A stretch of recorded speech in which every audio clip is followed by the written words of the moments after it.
बिछा के पूरा सामान चट चोली के सियरा, सामान चट चोली के सियरा। जिद धइले बारी मानत न बारी एक बात हो,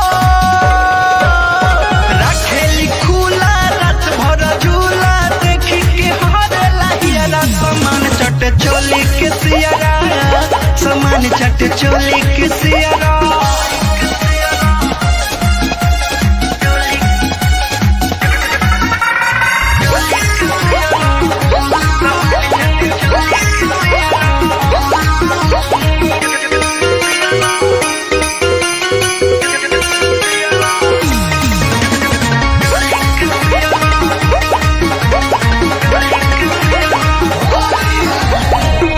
फागुन के हवा उनका लागल बथाती में, हर भारी रगड़ा तारी देहिया अपन टट में।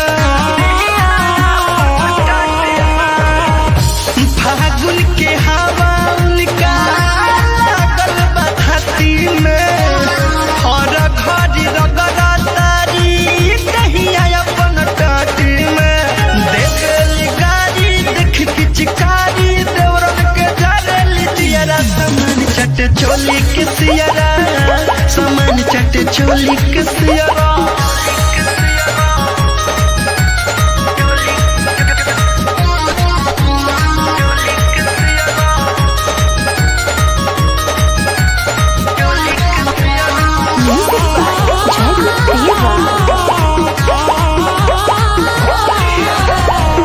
लागता की होली अस छुछही बितई है, बैगन मुरई से कमावा चलई है।